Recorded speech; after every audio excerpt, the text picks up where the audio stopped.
Aloha, and welcome back to your communications course. I am going to talk about a little bit in this video about mindfulness and meditation. Now, you may be wondering to yourself, hello, this is a communications course. Why are you asking me to do mindfulness exercises and meditation? That's stupid. Well, for some people, they don't resonate with mindfulness and meditation, and that's okay.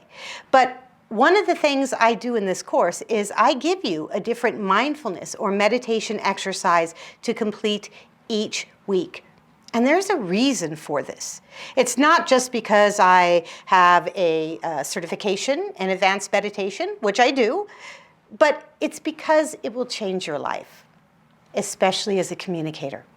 As I mentioned in the video about communication noises, we often don't detect the noises we are bombarded with. We think, again, that we're filtering all this stuff out, that we're filtering out the advertisements, that we're filtering out physical noise, mental noise, physical noise, but we're not, and we don't.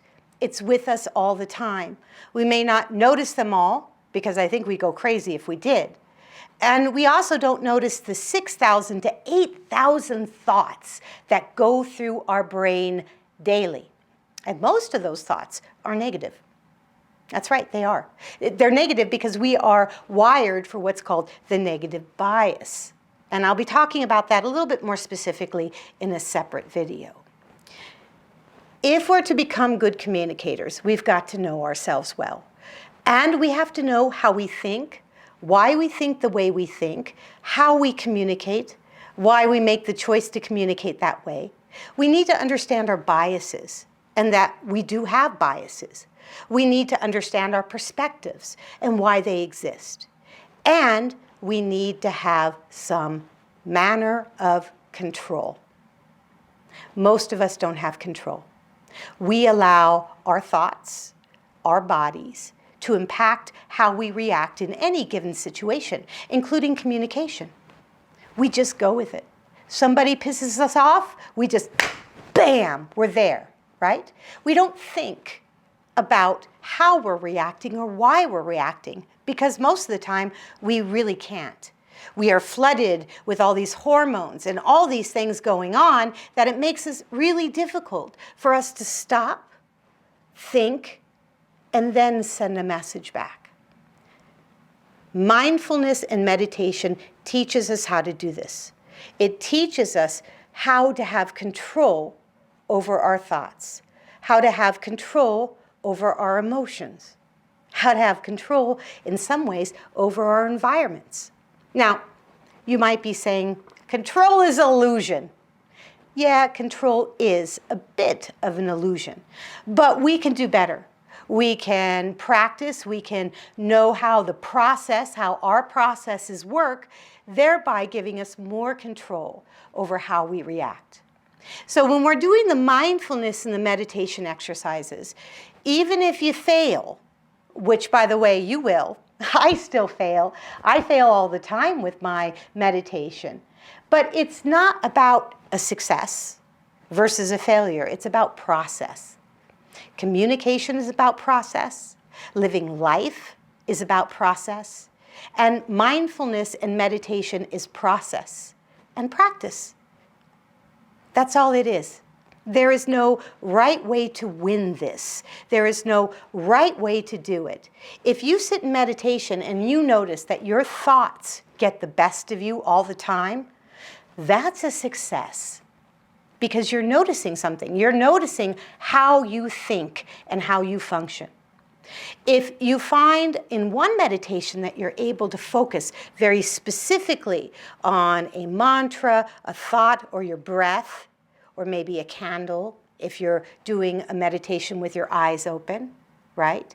And you're able to just focus on that and get rid of your thoughts, that's a success as well.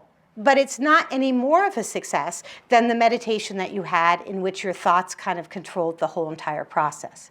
Everything is really just about revealing how you function and how you think.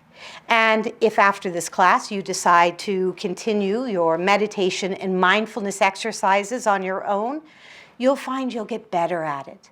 I mean, a few weeks at this is not going to make you the greatest master meditator or mindfulness person in the world, but it will give you an idea about how you function and why you function, and how better to maybe master a single thought and tell other thoughts, oh, I don't need you right now.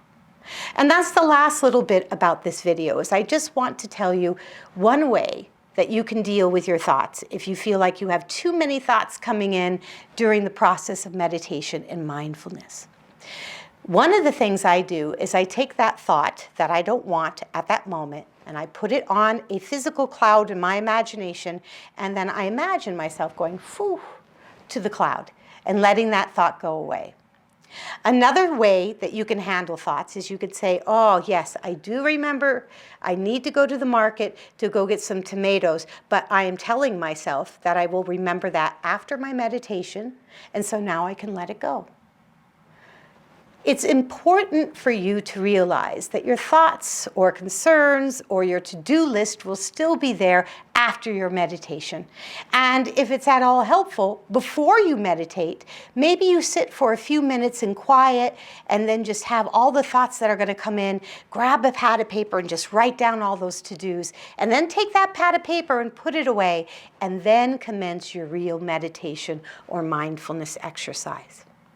But even if you find that you are moving around a lot, that you can't control your thoughts as well as you thought you could, that's okay.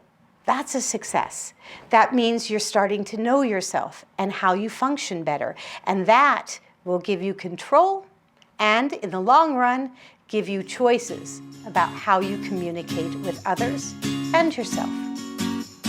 Thank you for watching.